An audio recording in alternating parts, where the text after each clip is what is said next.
Good day, everyone, and welcome to our presentation. Today, we will be exploring the course titled G323 Elective, People and Earth's Ecosystem, for the second semester of school year 2025 to 2026. I'm Maria Cristina C. La Casa from the College of Agriculture and Natural Sciences, Environmental Science Department, here at Eastern Samar State University, Salcedo campus. In this session, we'll focus on the fascinating topic of the human population, its growth, demography, and dynamics. So, get ready to delve into how our population is evolving and impacting the Earth. Let's begin. All right, let's talk about what a population really is. As Inger and Smith describe, a population is essentially a group of individuals of the same species that live together in a specific area. Think of it as a community of the same kind of organisms that share the same environment. This isn't just about being in the same place. It's also about the timing. These individuals are occupying that space at a particular moment. So, it's a snapshot of a living, breathing community of the same species, all interacting within a defined area. Now, when we look at populations, we're also talking about the total number of these organisms, every one of that species, living in that specific geographical region. And an important point here is that these individuals are capable of interbreeding, meaning they can reproduce with each other, which helps keep the population stable and connected genetically. Understanding populations is fundamental because it helps us see how organisms interact with their environment and with each other.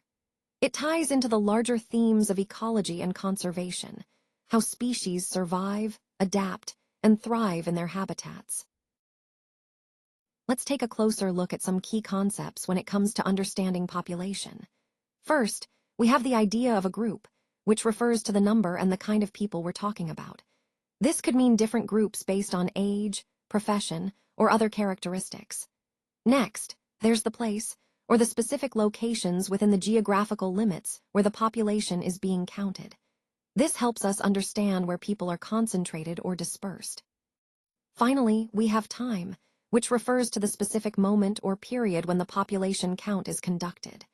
Timing is crucial because populations can change over time, and knowing when the data was collected helps us interpret it accurately. These three elements, group, place, and time, are essential keywords in understanding what population is and how we study it. They connect to the overall theme of how we analyze and interpret demographic data to better understand communities and their dynamics.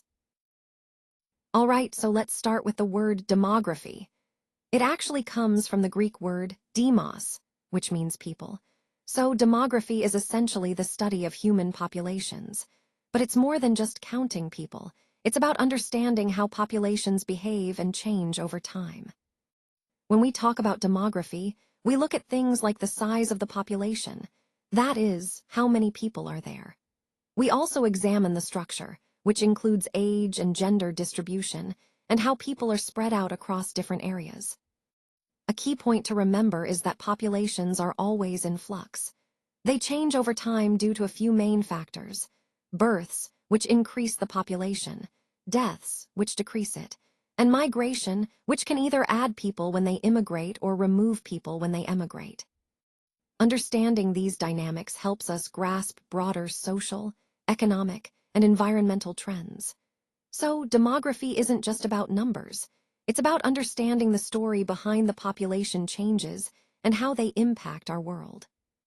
So, on this slide, we see that demographers are the people who gather data about various aspects of populations. They focus on the size, which tells us how many people are in a given area. They also look at the distribution, meaning where people are located geographically. Additionally, they study the composition, which includes age, gender, and other characteristics. And finally, they analyze changes over time in these factors. All of this information helps us understand populations better. As Peterson highlights, demographers play a crucial role in describing and explaining population trends. This understanding is essential for making informed decisions in areas like public policy, resource allocation, and social planning. So, in essence, demographers are the key sources of data that allow us to see the big picture of human populations and how they evolve over time. Today, I want to talk about the primary tasks of demography and what they involve. First, it's essential to understand the distribution of people across different countries and regions, including both rural and urban areas. This helps us see where populations are concentrated and how they are spread out geographically. Next, demography aims to categorize people based on various characteristics like age, sex, marital status, occupation, income, nationality, race, ethnic group, religion, and other traits. This classification allows us to understand the diversity within populations and how different groups are represented. We also look at the physical, mental, and cultural characteristics of the population, giving us a comprehensive picture of their diversity and needs. Another key task is to determine the number of people in a specific area. Knowing the size of a population helps us plan for resources and services effectively. Speaking of resources, demography also involves understanding what resources are available to support the population. This helps in assessing whether the existing infrastructure and services meet the community's needs. It's equally important to analyze whether the population is growing, declining, or remaining stable, and to identify the causes behind these changes. This understanding helps us anticipate future trends and challenges. Based on all this information, we can estimate what the population might look like in the future, enabling better planning and policy making. Finally, demographic study helps us understand the various types of people who make up any given population, giving us insights into social dynamics and how communities evolve over time. Demographic analysis is a powerful tool that can help us understand a wide range of sociological phenomena. By examining data on populations, we can uncover patterns and trends that might not be immediately obvious. This understanding allows us to make more accurate predictions about what the future might hold. It also helps us make informed decisions when planning policies or programs aimed at social services. Knowing the demographic makeup of a community, for example, can guide us in allocating resources effectively or designing initiatives that truly meet people's needs. Ultimately, studying demography is essential for policymakers because it provides the insights needed to address the diverse needs of various sectors within society. It's a foundational element that supports better planning and helps us create more responsive and effective social programs. Let's take a look at the main sources of demographic data. First, we have the population census, which is a comprehensive count of the population conducted by government offices, such as the Philippine Statistics Authority. This census provides us with essential information about the total number of people and their characteristics across the country. Next, we have vital registration statistics. This system records important life events like births, deaths, marriages, and divorces. These records are crucial because they help us understand population changes and trends over time. Then there are sample or special surveys. These are targeted surveys conducted with households to gather more detailed demographic data. Since it's not always feasible to survey everyone, these samples give us valuable insights into specific areas or issues. All of these sources, censuses, vital registrations, and surveys, are processed and analyzed by government agencies to give us a clearer picture of the demographic landscape. Connecting these points to our overall theme, understanding these data sources helps us appreciate how vital accurate demographic information is for planning and policy making. Let's start with the early hunter-gatherers. These groups were nomadic, constantly moving from place to place in search of food. They had a deep connection to the earth, respecting its rhythms and resources. Interestingly, they also practiced intentional birth control, which helped manage their population size despite their mobile lifestyle. Moving on to the rise of agriculture, this development was absolutely necessary for survival. As humans began to cultivate their own food sources, they could settle in one place and support larger populations.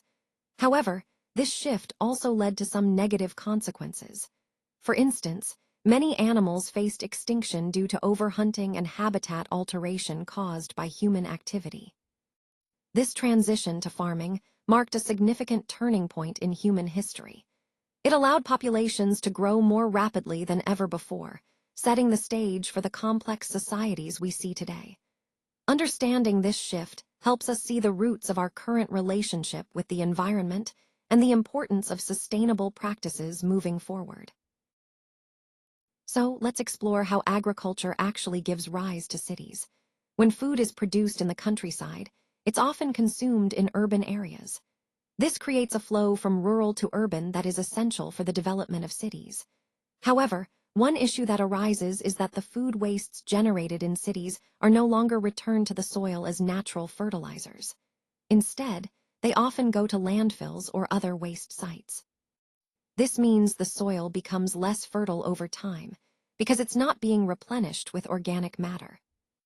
At the same time, populations become concentrated in cities, which amplifies these waste and resource management challenges.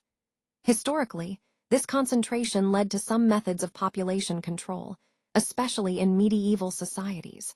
For example, practices like infanticide or the occurrence of devastating plagues helped limit population growth in these densely populated areas. Connecting this to the overall theme, it's clear that the rise of agriculture and cities brought many benefits, but also introduced new problems related to sustainability and population management. These issues continue to influence how we think about urbanization and resource use today. Let's take a closer look at industrialization and its impact on society. During the early phases of industrial growth, we see children often depicted in working environments. They were considered a cheap source of income and labor, which contributed to the rapid expansion of industries. This period also saw exponential growth in populations, as families often relied on child labor to sustain their livelihoods. However, by the 1900s, the birth rate in industrialized countries started to decline significantly. This shift was largely driven by improvements in living standards and the introduction of safe and inexpensive birth control methods. These advancements made family planning more accessible, leading to smaller families. Additionally, as the cost of raising children increased, families began to reconsider having many children. All these changes reflect a broader transformation in society, moving from reliance on child labor towards valuing quality of life and individual well-being. This overall trend highlights how industrialization not only reshaped economies, but also profoundly influenced demographic patterns and social values. Technology has played a crucial role in allowing us to increase Earth's carrying capacity for our species time and again. If you think about it, tool-making was one of the earliest innovations, helping us hunt, gather, and process resources more efficiently.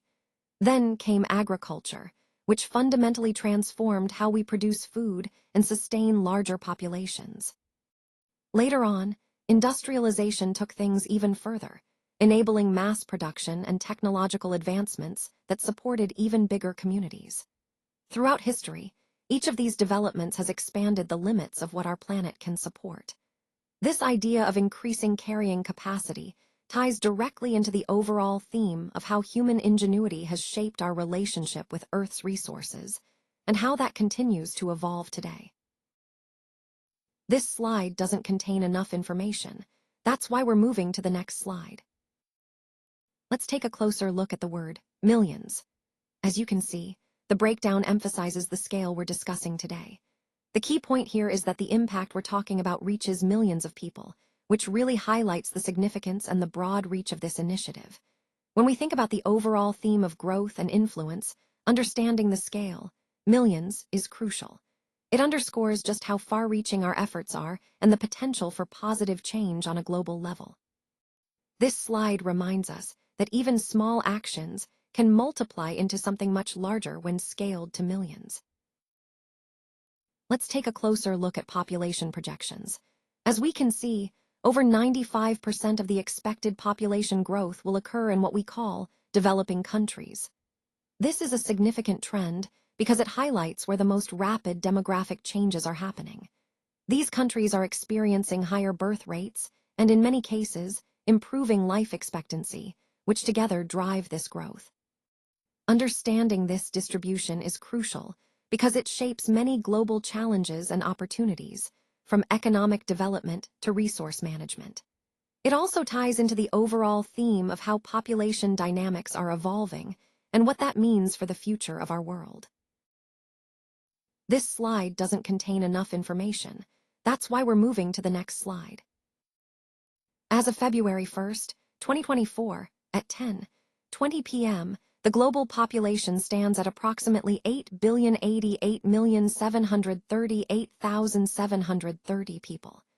This figure comes from the latest data available on Worldometers, which tracks world statistics in real time. Now, looking at the growth rate, the global population is increasing at about 0.91% per year in 2024. That's slightly higher than the 0.88% we saw in 2023, but it's a bit lower than the 0.98% in 2020, and notably less than the 1.06% we experienced in 2019. What does this mean? Well, even though the growth rate has slowed a bit over the past few years, the actual number of people added each year remains significant, around 73 million people every year. That's a massive increase, and it highlights how quickly our global population is changing. Connecting this to the bigger picture, these figures are crucial for understanding global trends, resource needs, and planning for the future. The growth rate might fluctuate, but the overall trend of increasing population continues to impact every aspect of our interconnected world. There are really just three main sources of change in population size. The first one is fertility, which refers to the number of births within a population. Then there's mortality, which is about the number of deaths. Sometimes, when there are more deaths than births, we talk about natural decrease, meaning the population is declining naturally without considering migration. The second key source of population change is migration, which involves people moving from one place to another. Specifically, net migration is calculated by subtracting the number of emigrants, those leaving, a region from the number of immigrants, those coming in. These three factors, fertility, mortality, and migration, are fundamental to understanding how populations grow or shrink over time. They highlight the dynamic nature of human populations and are essential for grasping the bigger picture of human population trends that we've been exploring throughout this presentation. Population growth depends on a balance of several factors. Essentially, it's influenced by the rates of birth, death, immigration, and emigration. When you think about it, the key idea is that the overall growth rate is determined by the difference between the number of people coming in and going out, as well as those being born and passing away. So, if we add the birth rate and immigration rate together, we get the total number of new people entering the population. Then, if we add the death rate and emigration rate, that gives us the number of people leaving or passing away. By subtracting the total outflow from the total inflow, we arrive at the population growth rate. This is a crucial concept because it shows how various factors combine to influence whether a population is expanding, shrinking, or remaining stable. Understanding these factors helps us grasp the bigger picture of population dynamics, which is essential when we look at trends over time and consider the impacts on resources, economy, and society as a whole. Now, let's look at the crude birth rate, or CBR, which tells us the number of live births per 1,000 people in a given year. To calculate it, we take the number of births during the year, divide it by the total mid-year population, and then multiply by 1,000. This gives us a standardized way to compare birth rates across different populations and time periods. Similarly, the crude death rate, or CDR, measures the number of deaths per 1,000 people annually. We find it by dividing the total number of deaths in a year by the mid-year population, then multiplying by 1,000. Both of these rates are fundamental because they help us understand the natural increase or decrease in a population. Now, when we talk about population growth rate, or the overall change in population from year to year, we use this simple formula. We add the birth rate and the immigration rate, then subtract the death rate and emigration rate. This gives us the net growth rate, which shows whether the population is expanding or shrinking. Connecting these concepts to the broader picture, understanding these rates helps us see how populations evolve over time and what factors might influence demographic changes globally. It's essential for planning resources, policies, and understanding societal trends. This slide doesn't contain enough information. That's why we're moving to the next slide. This slide doesn't contain enough information. That's why we're moving to the next slide. Let's take a closer look at the total fertility rate, or TFR. This measures the average number of children born to a woman over her lifetime. In developed countries, the average TFR is about 1.5, which is below the replacement level. Meanwhile, in developing countries, it's higher, around 3.8. Globally, the TFR has decreased over time, from about 3.27 in 1990 to roughly 2.41 in 2020, according to Macrotrends, net. Now, moving on to the concept of the replacement fertility rate, or RFR. This is the number of children a couple needs to have to exactly replace themselves, ensuring the population size stays stable. For most developed countries, with low infant and child mortality rates, the RFR is about 2.1. That extra 0.1 accounts for some children who won't survive to adulthood. In contrast, in regions like Africa, where child mortality rates are higher, the RFR is around 2.5. Understanding these numbers helps us grasp how population dynamics shift over time and across regions. It also highlights the importance of factors like healthcare and social policies in influencing fertility patterns and overall population growth. Let's take a closer look at the relationship between female literacy, school enrollment, and the total fertility rate. As we see here, there is a clear correlation. When women are more educated and have better access to schooling, the total fertility rate tends to decrease. In other words, more educated women generally have fewer children. This connection is significant because it highlights how empowering women through education can influence population growth. Throughout this presentation, we've been emphasizing the importance of education as a key factor in development. And this slide reinforces that idea by showing how female education directly impacts reproductive choices and overall demographic trends. Let's start by looking at some factors that influence fertility rates. Contraception during intercourse, for example, allows couples to plan if and when they want to have children, which often leads to delaying parenthood. This also makes it less likely that women will adopt traditional childbearing roles early in life. Additionally, women who pursue higher education tend to participate more actively in the labor market, opening up more opportunities for career development. These opportunities can influence their decisions about marriage and childbearing, often leading to delayed marriage or choosing to have fewer children. One of the strongest predictors of fertility rates is actually women's educational attainment. As a general rule, higher levels of education are associated with lower fertility rates, but it's important to understand that it's not education itself that directly causes these declines. Instead, education is linked to other factors, like delaying marriage or choosing to marry later, that tend to reduce fertility. Women with higher education levels are more likely to postpone marriage and are more likely to abstain from early marriage altogether. These choices contribute significantly to lower fertility rates, aligning with broader societal shifts towards greater gender equality and women's empowerment. So overall, these factors are interconnected and play a key role in shaping fertility trends, which is a vital part of understanding demographic changes in our society. Let's start with the definition. Family planning refers to measures that enable parents to control the number of children they have, if they so desire. It's about giving couples the ability to make informed choices regarding the size of their families. Now, moving on to the goals of family planning. It's important to understand that the primary aim is not to limit the number of births arbitrarily. Instead, the focus is on ensuring that couples can have healthy children. Another key goal is to support couples so they can effectively care for their children. Having the right number of children allows parents to provide better attention, resources, and love for each child.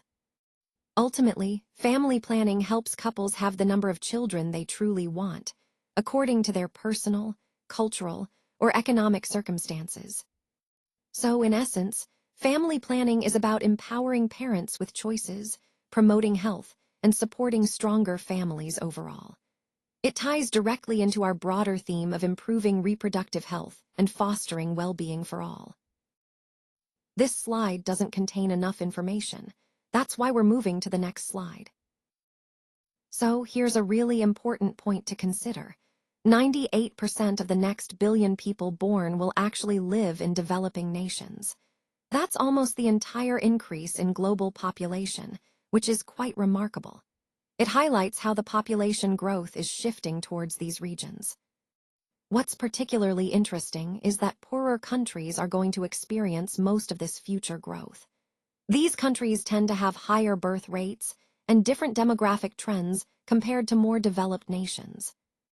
This trend is significant because it directly influences global development, resource allocation, and even environmental challenges.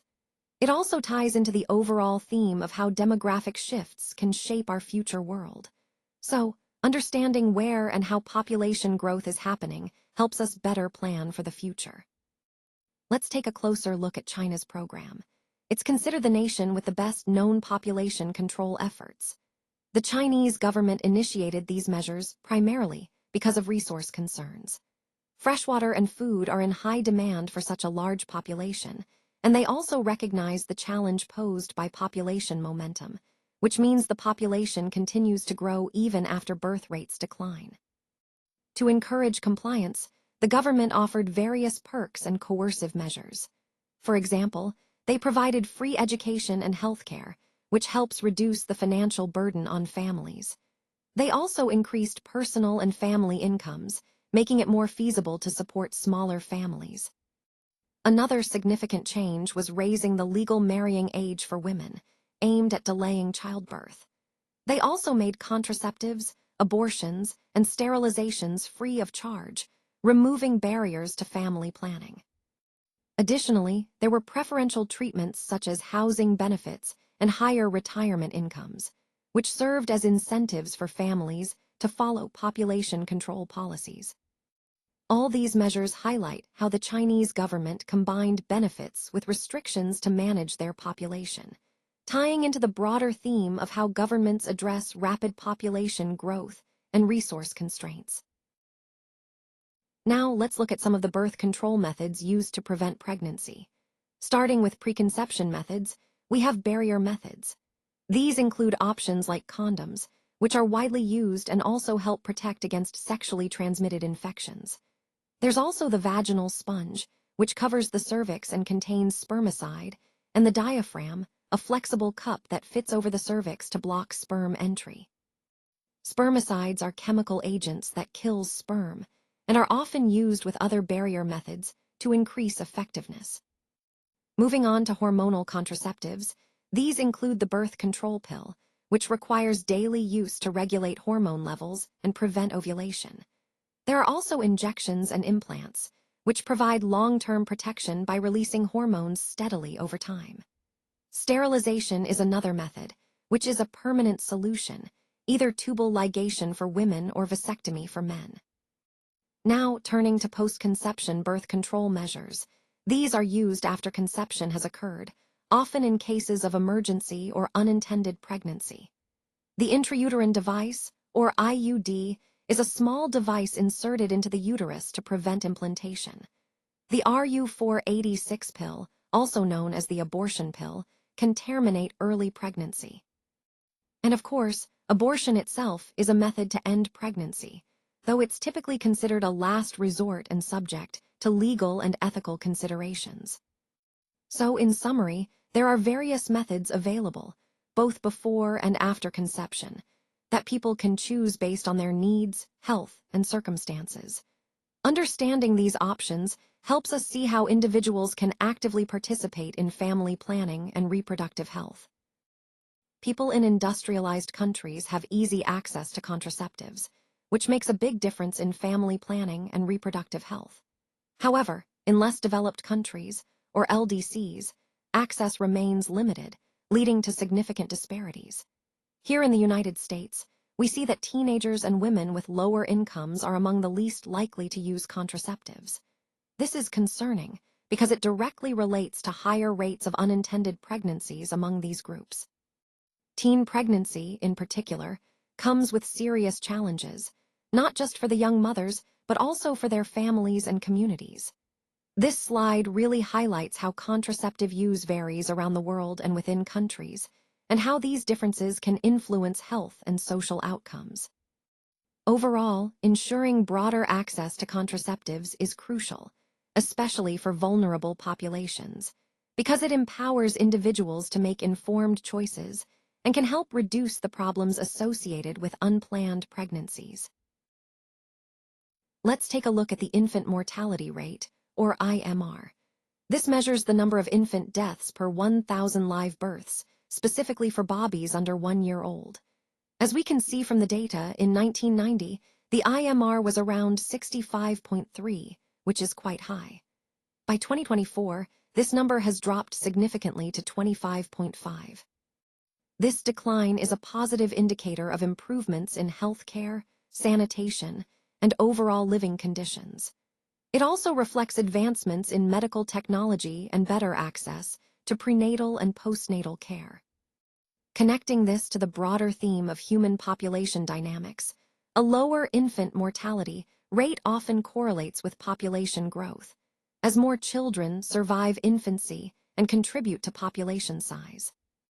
Overall, the trend shows progress, but it also highlights ongoing challenges in ensuring that all infants have the best chance at a healthy start in life. Let's take a moment to look at this resource from PovertyMap.net, which provides detailed data on infant mortality around the world. As you can see, this website offers a wealth of information that helps us understand the disparities in child health outcomes globally. It highlights how infant mortality rates vary significantly across different countries and regions, often reflecting broader issues like access to health care, sanitation, and socioeconomic conditions. By examining this data, we can better grasp the importance of addressing health inequalities as part of our overall effort to reduce poverty. Ultimately, improving infant health is a crucial step toward creating healthier, more equitable societies everywhere. Today, let's talk about life expectancy, which is essentially the average number of years a person can expect to live at the time of birth. This measure gives us a useful snapshot of overall health and living conditions in a society. It's important to understand that life expectancy can vary based on many factors like healthcare, lifestyle, and environment. As we explore the broader themes of health and longevity, recognizing what influences life expectancy helps us see where improvements can be made to enhance quality of life for everyone. For more detailed information, you can refer to the resource at the provided website. Let's take a closer look at maternal mortality rates, specifically from the year 1995. According to data from WHO, UNICEF, and UNFPA, which was published in 2001, we see the number of maternal deaths per 100,000 live births. These figures give us an important snapshot of the situation at that time.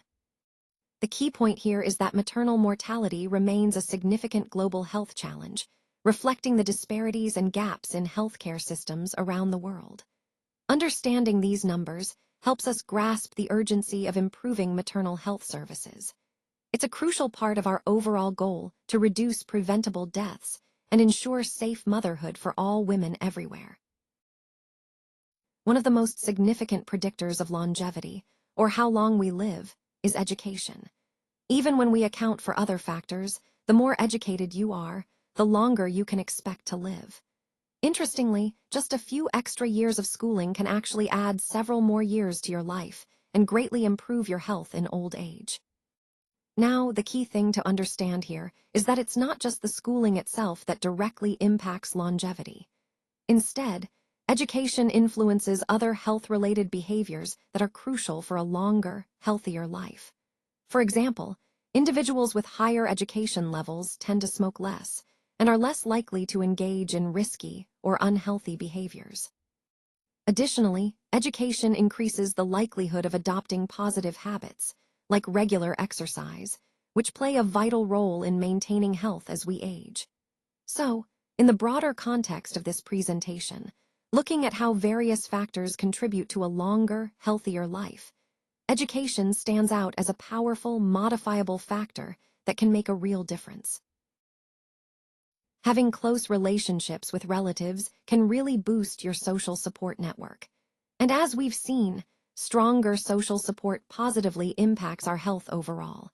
When you feel connected and supported, it can help you manage stress better and promote healthier habits. Speaking of habits, job satisfaction also plays a big role in health. People who have more powerful and satisfying jobs tend to be healthier than those in less fulfilling roles. When you enjoy what you do, it reduces stress and encourages healthier behaviors, like regular exercise. Another important factor is the size of your social network. Having a large group of friends and social connections is associated with living a healthier and more fulfilling life. Social engagement not only provides emotional support, but also motivates us to take care of ourselves. Moving on to other factors that influence longevity, wealth is significant because it improves access to quality health care. When you have more financial resources, you're better equipped to get preventive care and treatment when needed, which ultimately helps you live longer. Race also plays a role, with data showing that, on average, whites tend to live longer than blacks. However, this disparity isn't solely about race. It's largely driven by social disparities like income and education that influence health outcomes. Finally, the ability to delay gratification is a fascinating factor. Those who can wait for larger rewards later tend to make healthier choices over time, which supports longer life expectancy. It's about self-control and making decisions that benefit your long-term health.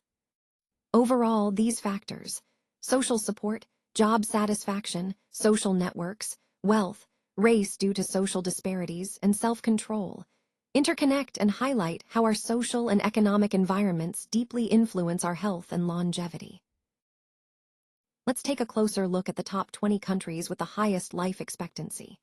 As you can see, these nations tend to have strong healthcare systems, high standards of living, and effective social services. It's interesting to observe how factors like nutrition, education, and public health policies contribute to longer, healthier lives. These countries often set benchmarks for quality of life, and understanding what drives their success can offer valuable insights for other regions.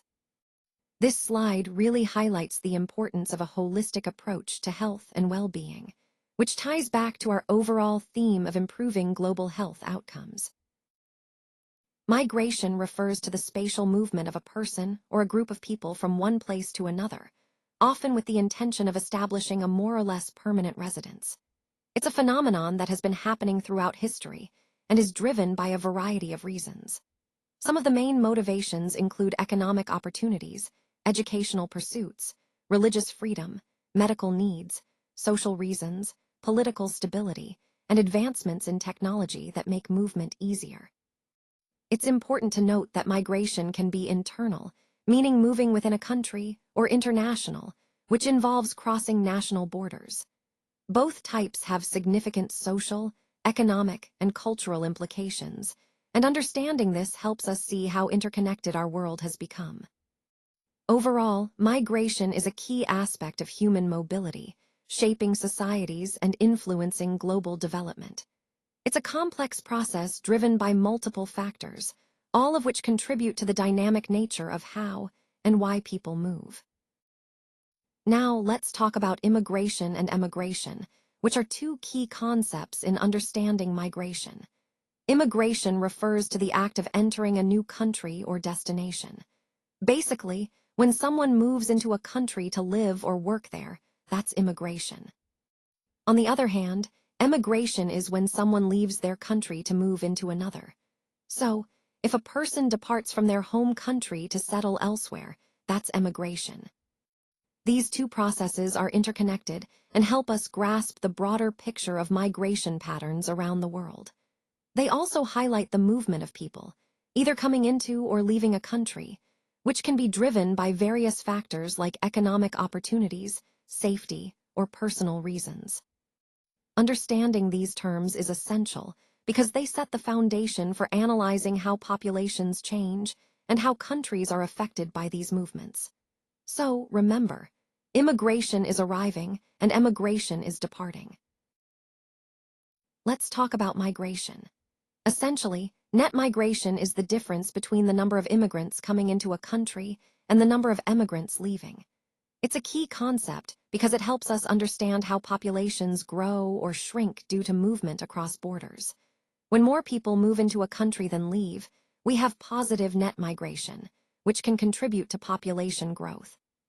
Conversely, if more people leave than arrive, net migration is negative, leading to population decline. This concept ties into the bigger picture of demographic changes and how migration impacts societal and economic development. So, understanding net migration gives us a clearer picture of population dynamics in different regions around the world. This slide doesn't contain enough information. That's why we're moving to the next slide. So overall, the world population is growing at about 1.7% per year.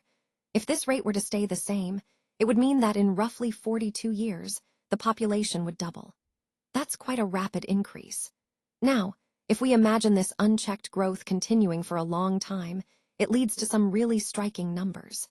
In about 2,000 years, the total mass of humanity would actually be greater than the mass of the Earth itself. But here's the important part. The growth rate isn't actually staying constant. It's decreasing. That's a crucial point because it shows that the population isn't growing as fast as it was in the past, and this trend of slowing growth can have significant implications for how we plan for the future and manage resources. This ties into the overall theme of the presentation, which is about understanding demographic changes and their impact on our planet and society. Recognizing that growth rates are slowing helps us better anticipate future challenges and opportunities. Let's talk about predicting long-term population growth. One useful rule we often use is the rule of 70. It helps us estimate how long it takes for a population to double based on its growth rate. Essentially, if you take 70 and divide it by the growth rate, you'll get the doubling time in years. For example, if a country's population is growing at 5% per year, we just divide 70 by 5. That gives us 14 years. So, it would take about 14 years for the population to double at that rate. This rule is really handy because it provides a quick way to understand the impact of different growth rates over time. It connects directly to our overall theme of understanding demographic changes and planning for the future. Remember, the higher the growth rate, the shorter the doubling time, and vice versa. This slide doesn't contain enough information. That's why we're moving to the next slide.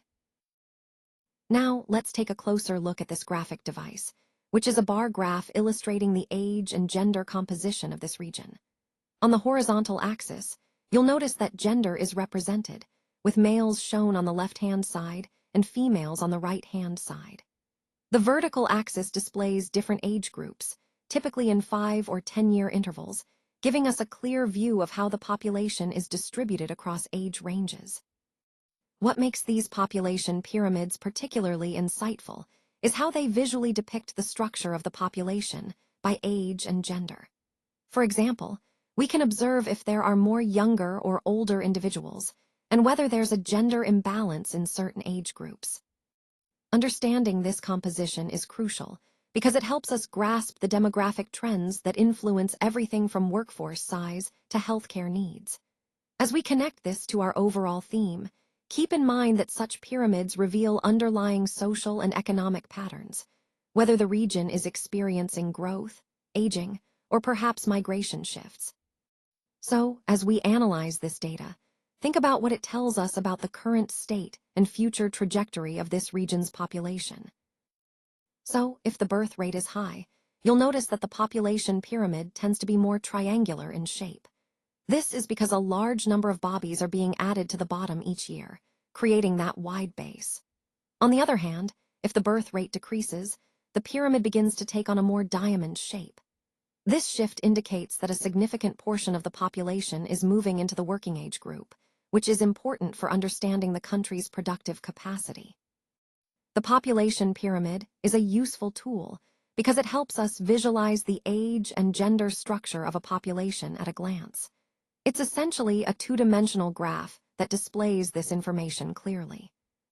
Understanding these shapes gives us insight into demographic trends and helps plan for social services, economic development, and future population needs. It's a simple yet powerful way to see the story of a population's growth and aging over time. Let's take a closer look at this population pyramid featuring the young cohorts. As you can see, the shape of this pyramid highlights a significant proportion of young people in the population. This broad base indicates a high birth rate and a youthful demographic structure. Having such a large base of young individuals can have profound implications for the country's future. It suggests potential for a growing workforce, but also highlights the need for investment in education, healthcare, and employment opportunities to support this young population as they age. This demographic profile ties into our broader discussion on sustainable development and economic planning. Understanding where the population is concentrated helps us anticipate future needs and challenges. In essence, this pyramid not only reflects current population trends, but also signals how the country might evolve in the coming decades. Recognizing these patterns enables policymakers to make informed decisions that foster long-term growth and stability. Let's take a closer look at population pyramids on the web. As you can see, different countries show distinct growth patterns. For example, Afghanistan demonstrates high growth, which typically means a broad base in the pyramid, indicating a lot of young people and a high birth rate. Mexico, on the other hand, shows moderate growth, with a more balanced pyramid shape, reflecting a slowing but still steady population increase. The United States represents zero growth, meaning the pyramid is more or less stable, with the same number of people being born and dying over time. Lastly, countries like Austria or Italy exhibit negative growth, where the pyramid narrows at the base, indicating declining birth rates and an aging population. These differences are crucial because they help us understand demographic trends and how they influence social and economic policies. Recognizing whether a population is growing, stable, or shrinking can guide planning for healthcare, education, and workforce needs as we analyze global population dynamics. This slide doesn't contain enough information. That's why we're moving to the next slide. Let's take a closer look at population pyramids on the web. As you can see, different countries exhibit different growth patterns. For instance, Afghanistan shows high population growth, which is reflected in a broad base in its pyramid, indicating a large number of young people. Mexico demonstrates moderate growth, with a somewhat narrower base but still a significant youth population. The United States, on the other hand, is an example of zero or stable growth, where the pyramid has a more rectangular shape, suggesting balanced age groups. Lastly, Austria and Italy are experiencing negative growth, which is visible as a narrower base and an aging population, reflected in a top-heavy pyramid. These variations highlight how population dynamics differ globally and how they can inform us about a country's social and economic future. Understanding these patterns helps us see the bigger picture of demographic change and its implications for development and policy planning. This slide doesn't contain enough information. That's why we're moving to the next slide.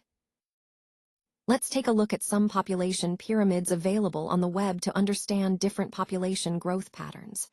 Starting with Afghanistan, we see a high growth pyramid, which indicates a very young population with high birth rates and rapid growth. Moving to Mexico, the pyramid suggests moderate growth, still quite a young population, but growth is slowing down compared to Afghanistan. In contrast, the United States displays a zero growth pattern, meaning the population size is relatively stable, with birth rates roughly balancing death rates. Lastly, countries like Austria or Italy show negative growth, where the population is actually shrinking, often due to low birth rates and aging populations. Recognizing these patterns helps us understand demographic trends worldwide and their implications for society and policy. This slide doesn't contain enough information. That's why we're moving to the next slide. Let's take a closer look at some population pyramids from around the world. Starting with Afghanistan, we see a high growth pattern. This means the population is expanding rapidly, with a large proportion of young people and a high birth rate. Moving to Mexico, we observe moderate growth, indicating a steadier increase in population, but not as explosive as Afghanistan. The United States represents a zero growth scenario, where the population size is relatively stable, with birth rates roughly balancing death rates. Lastly, Italy shows negative growth, meaning its population is shrinking, often due to low birth rates and an aging population. These examples highlight how different demographic trends shape the population structures in various countries, which is essential for understanding broader social and economic dynamics. This slide doesn't contain enough information. That's why we're moving to the next slide. Let's take a closer look at the demographic transition. Essentially, this is the movement of a nation from high population growth to low population as it develops economically. It's a gradual process that reflects changes in birth and death rates over time. This transition happens through 4 key stages. In stage 1, both birth rates and death rates are high, which keeps the population relatively stable. Then, in stage 2, death rates start to fall due to improvements in health care and sanitation, but birth rates stay high, leading to a rapid increase in population. Next, in stage 3, birth rates begin to decline as the standard of living improves and people have fewer children. This causes the growth rate to slow down. Finally, in stage 4, birth rates and death rates are both low, and the population growth rate either levels off to 0 or even drops into a negative rate. Understanding these stages helps us see how economic development influences population dynamics over time. It's a crucial concept that connects demographic trends with broader social and economic changes. Let's take a closer look at the demographic transition stages. This concept helps us understand how populations change over time, especially as societies develop economically and socially. There are typically 4 main stages. In stage 1, both birth and death rates are high and fluctuate due to factors like famine, disease, and war, which means population growth is pretty much stable. Moving into stage 2, we see a decline in death rates thanks to improvements in medicine, sanitation, and food supply. Birth rates remain high initially, so the population begins to grow rapidly. In stage 3, birth rates start to fall as a result of urbanization, increased access to contraception, and changing social attitudes towards family size. Death rates stay low, so the population growth slows down. Finally, in stage 4, both birth and death rates are low and stable, leading to a population that remains relatively constant. This can be seen in many developed countries today. Understanding these stages is crucial because it highlights the relationship between societal development and population dynamics, which ties into our overall theme of how human populations evolve and impact the environment. Let's take a closer look at the different shapes that population pyramids can take. First, we have the true pyramid, which features a wide base. This shape indicates a high birth rate and a young population, typical of developing countries.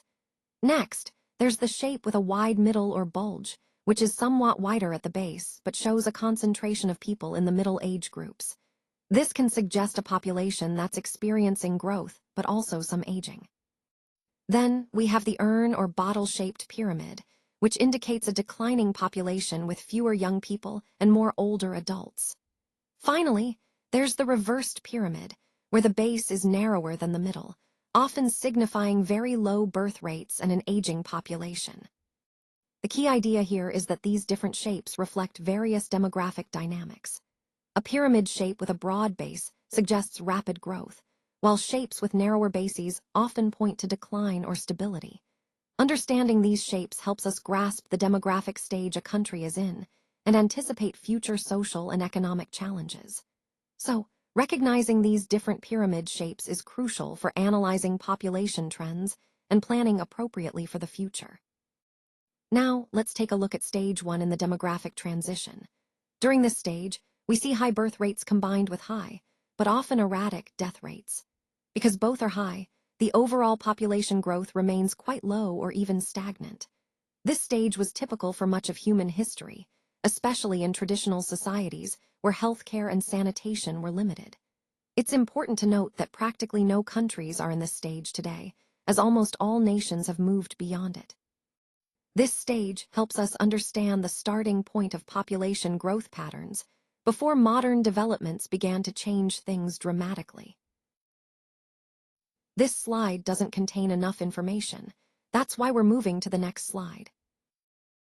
Now, let's take a closer look at some of the key factors that define stage 2 of demographic transition.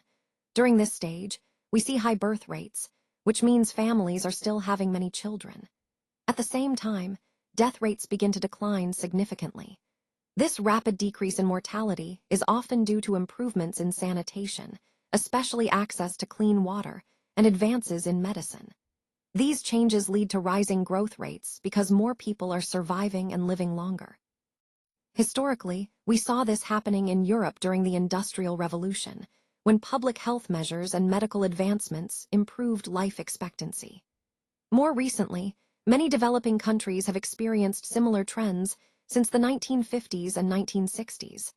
For example, much of Africa today, along with some countries in Asia like Afghanistan and Nepal, are in this stage. Overall, stage 2 is characterized by these dramatic shifts.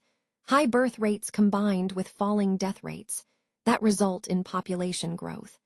Understanding this helps us see how populations evolve over time as countries develop and improve their healthcare systems. Let's take a closer look at how the shape of a population pyramid reflects different stages of demographic transition. In stage 2, we see a wide base, which indicates a high birth rate. This means many young people are being born, but the numbers decrease as age increases. Moving to stage 3, the middle of the pyramid widens, showing that birth rates are still relatively high but starting to decline, leading to a broader middle age group. In stage 4, the pyramid becomes slender, reflecting lower birth and death rates, so the population stabilizes. Finally, in stage 5, we see a narrow base, which suggests very low birth rates, sometimes below death rates, causing the population to decline over time. Understanding these shapes helps us see how population dynamics change over time and how they connect to broader social and economic factors in the demographic transition. As we look at this slide, we see that there's a continued decline in death rates, which is a key part of the demographic transition. Alongside that, birth rates are also decreasing, leading to a slowdown in overall growth rates from very high levels to much lower ones. This shift reflects significant changes in society. One important aspect is the change in behavior. People adapt to the lower death rates, especially the reduction in infant mortality. When fewer infants die, families tend to have fewer children overall, realizing that their kids are more likely to survive. Economically, urbanization plays a big role here. As more people move to cities, there's often a natural incentive to have fewer children. City living tends to be more expensive and crowded, making smaller families more practical and desirable. Now, looking at Mexico today, we see that it's in stage 3 of the demographic transition. This stage is characterized by declining birth and death rates, leading to slower population growth. This pattern shows how economic development, health improvements, and urbanization all work together to shape demographic trends over time. Let's take a closer look at how the shape of a population pyramid can change through different stages of demographic transition. In stage 2, we see a wide base, which indicates a high birth rate and a large number of young people. Moving to stage 3, the pyramid widens in the middle, showing a decline in birth rates but still a relatively young population. Then, in stage 4, the pyramid becomes more slender, reflecting lower birth rates and an aging population. Finally, in stage 5, the base narrows further, becoming a narrow base, which suggests very low birth rates and a potential decline in population size. These shape changes are closely linked to shifts in birth and death rates during demographic transition, And understanding these patterns helps us see the broader population dynamics at play. Now let's look at stage 4. In this stage, we see low birth rates, low death rates, and overall low growth rates. This is typical of countries like the United States today, where population growth has slowed but remains positive. Moving on to stage 5, we observe a different pattern. Here, birth rates are still low, but death rates start to rise, leading to declining growth rates. In some cases, such as with several European countries like Austria, birth rates actually fall below death rates, resulting in negative growth. These stages highlight how demographic trends shift over time and how they can significantly impact a country's population dynamics. This transition from stage 4 to stage 5 illustrates the broader theme of how societies evolve and face new demographic challenges as their populations age and stabilize. Let's take a closer look at how the shape of a population pyramid changes through different stages of demographic transition. Stage 2 is characterized by a wide base, which indicates high birth rates, leading to a large number of young people. As we move to stage 3, the pyramid's middle widens, reflecting declining birth rates but still a relatively young population. In stage 4, the pyramid becomes slender, showing that both birth and death rates are low, and the population stabilizes. Finally, in stage 5, we see a narrow base, which suggests very low birth rates, possibly below death rates, leading to an aging population. Understanding these shapes helps us grasp how populations evolve over time and how demographic transition impacts society. This concept connects directly to our broader discussion on population dynamics and planning for future needs. Now, let's take a closer look at the different stages of demographic transition through the lens of the population pyramid. In stage 2, we see a wide base, which indicates a high birth rate and a large number of young people. Moving to stage 3, the middle of the pyramid widens, reflecting declining death rates and a growing population. Then, in stage 4, the pyramid becomes more slender, showing that both birth and death rates are low, leading to a more stable population. Finally, in stage 5, the base narrows further, indicating a decline in birth rates below death rates, which can result in a shrinking population. Understanding these stages helps us see how population structures evolve over time and how they relate to broader demographic transitions. Let's take a closer look at some key characteristics of a population. First, age structure refers to the proportion of people at different age levels within a population. This helps us understand the demographic makeup, such as how many children, working-age adults, or elderly individuals there are. Next, we have sex composition, which simply describes how the total population is divided between males and females.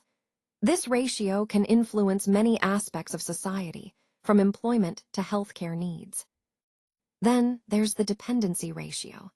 This is a bit more technical but very important. It measures the proportion of young children aged 0–4 and older adults aged 65 and over, compared to the working-age population from 15 to 64. It gives us an idea of how many people depend on the working population for support. Finally, population density refers to how many people live in a given area, typically per square kilometer. This helps us understand how crowded or spacious a place is, which can impact infrastructure, resources, and quality of life. Together, these characteristics give us a comprehensive picture of a population's structure, which is vital for planning and development.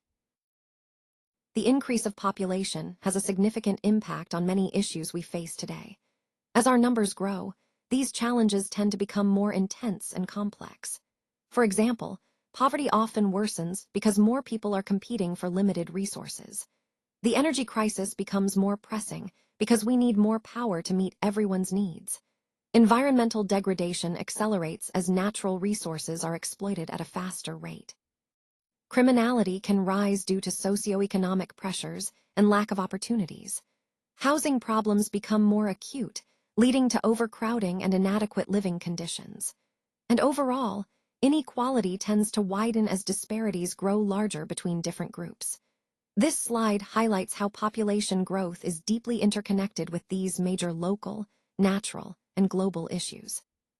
It's a reminder that managing population growth is crucial for addressing these challenges effectively and creating sustainable solutions.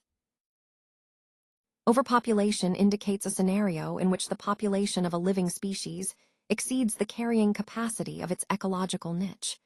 What this means is that it's not just about how many individuals are present or how densely packed they are. Instead, it's about the relationship between the number of individuals and the resources they need to survive. In other words, overpopulation is really a ratio, population over resources. When this ratio gets too high, it signals that the species is consuming more resources than the environment can sustainably provide, which can lead to various ecological issues. This concept ties into our overall theme of ecosystem balance and sustainability, highlighting how critical it is to maintain that balance for the health of both the species and their habitats. Let's take a closer look at human population and its relationship with the environment. As you can see, human population has experienced explosive growth over the past century. This rapid increase puts immense pressure on our resources and ecosystems. Our needs as humans, food, water, shelter, are often limited by what the Earth can sustainably provide. This leads to a critical challenge: balancing human needs with the health of our natural environment. Unfortunately, our natural environment is under attack. Pollution, deforestation, and climate change are all consequences of this growth and our resource consumption. This is where technology and engineering come into play. They hold the potential to develop innovative solutions, such as renewable energy or sustainable agriculture, that can help us manage our resources more effectively. But the future remains uncertain. We face complex questions about how we will continue to grow and how we will protect the environment for generations to come. Ultimately, understanding the relationship between population growth and the environment is crucial as we seek sustainable paths forward. So, let's start by looking at the Industrial Revolution and how it played a crucial role in population growth. During this period, we saw a significant expansion in cities and infrastructure. This included improvements in water supply systems, which helped reduce disease, as well as developments in energy sources and transportation networks that made movement and trade much more efficient. All of these changes contributed to creating a more connected and productive society. Speaking of productivity, this era also brought about increases in nutrition, sanitation, and medicine. Better nutrition meant healthier people, while improved sanitation and medical advances lowered death rates. These factors led to a real shift in population dynamics, making survival easier and more sustainable. Now, these changes are driven by three key factors: fertility, infant mortality, and longevity. Higher fertility rates increase the number of births, but that alone isn't enough to sustain population growth. When infant mortality drops, meaning fewer babies die young, and people start living longer lives, the overall population begins to expand more rapidly. And underneath all these developments, animal domestication and advances in agriculture played a foundational role. They provided a stable food supply for a few, which eventually supported feeding many more people. This shift from hunting and gathering to farming laid the groundwork for sustained population growth. So, what's really behind this growth? It's a combination of technological advances, improved health, and better living conditions, factors that together created a positive feedback loop, allowing populations to grow faster than ever before. This is a key part of understanding how human societies transformed over time and how these changes continue to influence us today. Most predictions suggest that by 2050, the global population could be around 9 to 12 billion, and by 2100, it might reach 10 to 15 billion. These numbers show how much uncertainty there still is about future population trends. Interestingly, the UN's low variant indicates that to stabilize or reduce population growth over the next 15 years, we would need global fertility rates to drop to less than zero growth. That's a significant point, because it highlights how challenging, or even unlikely, it might be to achieve zero or negative growth without major demographic shifts. It's important to remember, though, that there are large uncertainties in these predictions. Different models and assumptions can lead to very different outcomes. We're looking at a range of possible futures, and that's why understanding these projections helps us plan better for the future. These population predictions underscore the complexity of demographic dynamics and why they remain a crucial part of our overall discussion on global development and sustainability. Now, let's take a look at this scenario, where the current population trends are considered alongside doubled resources. The idea here is to understand what happens when population growth outpaces the availability of resources. As populations expand rapidly, there's a risk that they might overshoot the capacity of the environment to support them. In other words, even if we assume resources are doubled, there's still a tipping point where demand exceeds supply. This concept of population overshoot is crucial because it highlights the potential for resource depletion, environmental degradation, and subsequent challenges in sustaining growth. It ties into the overall theme of balancing human needs with ecological limits, reminding us that growth cannot continue unchecked without considering the finite nature of our resources. Now, let's take a closer look at the issue of high consumption. As you can see, it's not just high, it's getting worse over time. The rate at which we're increasing our resource use is actually faster than the rate of population growth. This means that, on average, each person is consuming more resources than before. This trend is a significant concern because it intensifies the strain on our natural resources and exacerbates environmental challenges.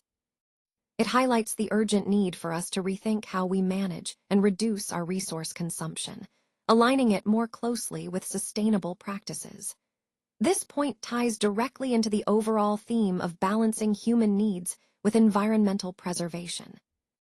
Let's talk about deforesting to acquire more arable land. Currently, expanding farmland often involves clearing forests, which has significant environmental impacts. If we continue on this path at today's yields, we could run out of suitable land for agriculture within the next century. This highlights a critical issue. Simply clearing more land isn't a sustainable solution. Instead, we probably need to focus on doubling our current yields, meaning we have to produce more food from the same amount of land. This approach is essential because, as you can see, land resources are limited. It's a key part of the broader challenge of resource management and ensuring food security for the future. So, in essence, our reliance on expanding farmland isn't sustainable in the long run. We need to innovate and improve productivity to meet growing demands without further damaging the environment. Back in 1950, people only used about half of the accessible water resources available to them. Since then, our demand has increased significantly, and now a large portion of that water is dependent on dams for storage and distribution. However, it's important to recognize that pollution is a major issue, losing about 33% of potential water due to contamination and pollution. This means we're not only facing increasing demand, but also significant losses that make managing water resources more challenging. We're really approaching the limits of what our water resources can sustain, which ties into the broader theme of resource limits. It highlights how crucial it is to find sustainable ways to use and protect our water supplies before we reach a point where they can't meet our needs anymore. Over the past 50 years, we've seen an incredibly high growth in energy consumption. This surge has been driven largely by the expansion of industrialization, population growth, and increased standards of living around the world. Most of this energy has come from hydrocarbon fuels, such as oil, coal, and natural gas, which have historically been the backbone of our energy systems. However, this reliance on non-renewable resources poses significant challenges. Not only are these fuels finite and depleting over time, but their combustion also contributes heavily to climate change through greenhouse gas emissions. This slide highlights how our energy consumption has skyrocketed and underscores the importance of transitioning towards more sustainable sources to address environmental concerns and ensure long-term energy security. Let's talk about coal, which has historically been a major energy source. While there's plenty of it, it's important to remember that coal is a heavy contributor to CO2 emissions, which impact our climate. So, even though coal is abundant, relying on it heavily isn't sustainable in the long run. That's why we should be actively looking for alternative forms of energy to develop and adopt. Moving towards cleaner, renewable energy sources is crucial for reducing our carbon footprint.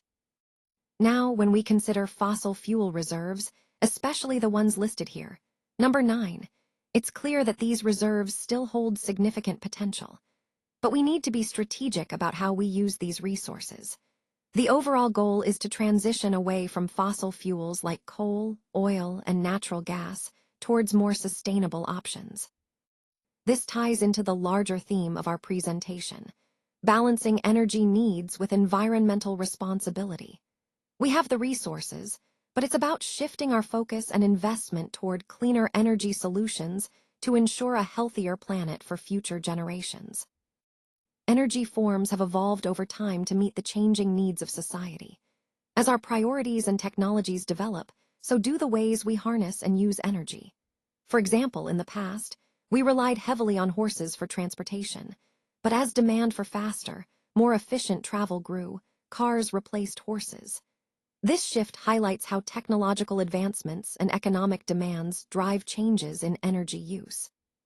Today, we're seeing new economic and environmental needs emerging, such as the push for cleaner energy sources and sustainable practices. This ongoing evolution in energy forms reflects our adaptability and innovation in meeting these challenges. Overall, understanding how energy has changed helps us appreciate the importance of continuous technological progress.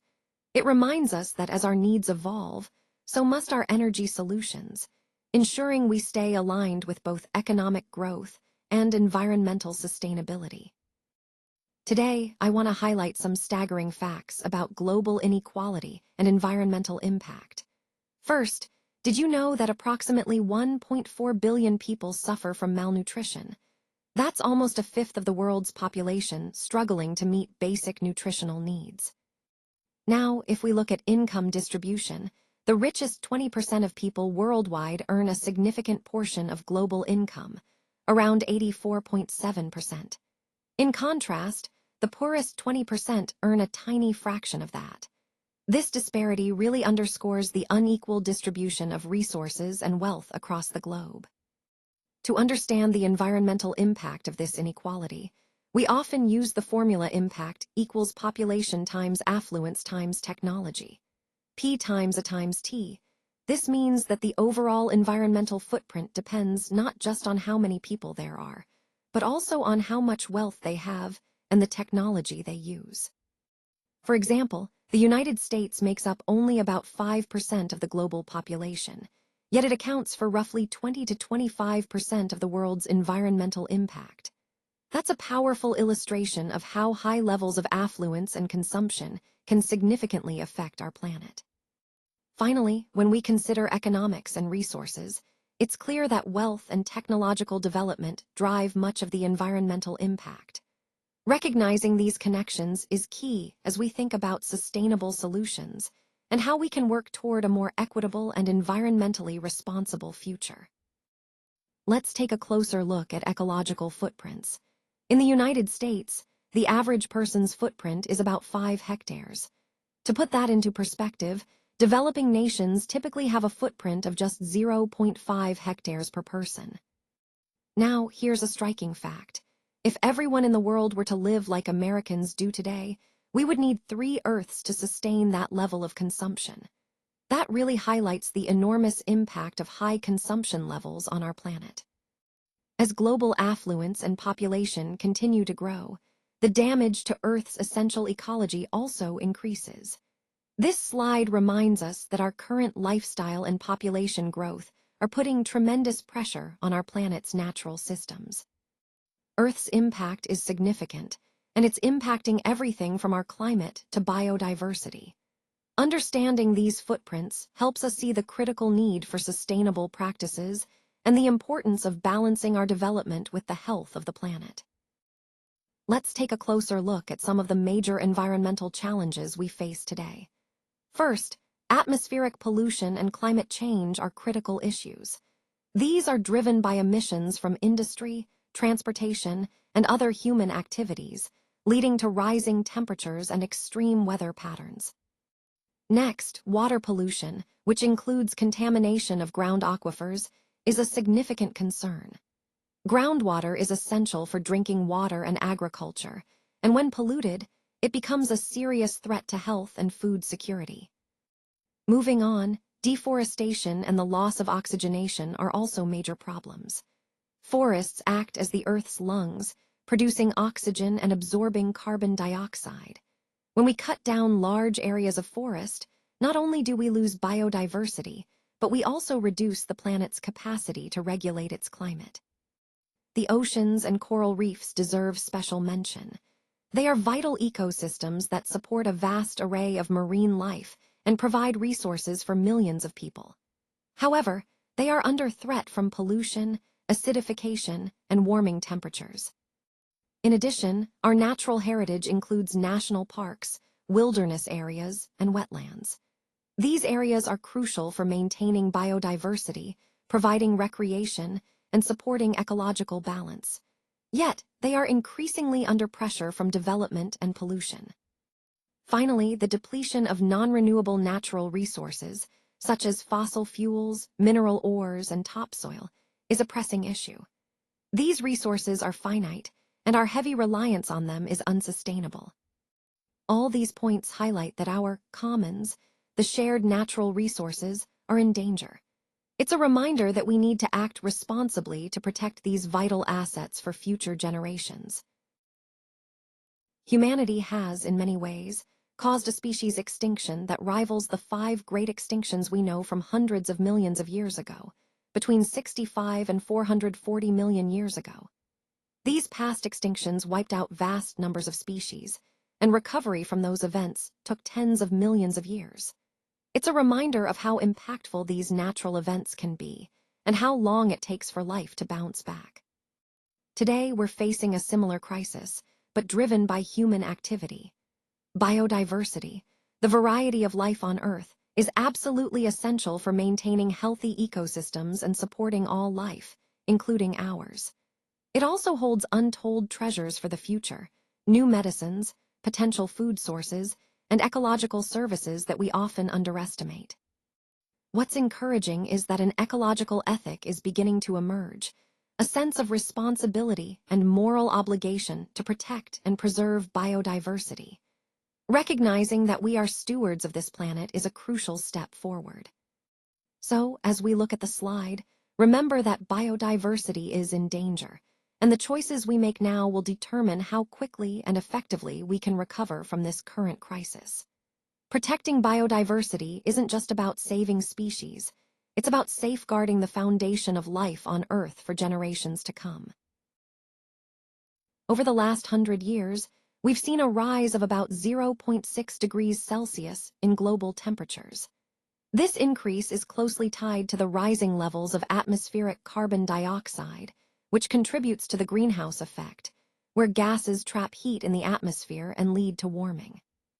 Looking ahead, computer models predict that if current trends continue, we could see a temperature rise of 3 to 5 degrees Celsius this century. Such a change would have significant and potentially devastating environmental impacts, affecting ecosystems, weather patterns, and sea levels. However, when we examine recent observational data, the actual surface temperature has increased by roughly 0.25 to 0.4 degrees Celsius, and the troposphere has warmed by about 0 to 0.2 degrees Celsius over the last 20 years.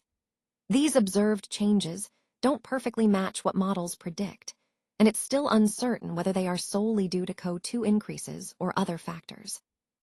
Humans are responsible for about 6 billion tons of CO2 emissions annually.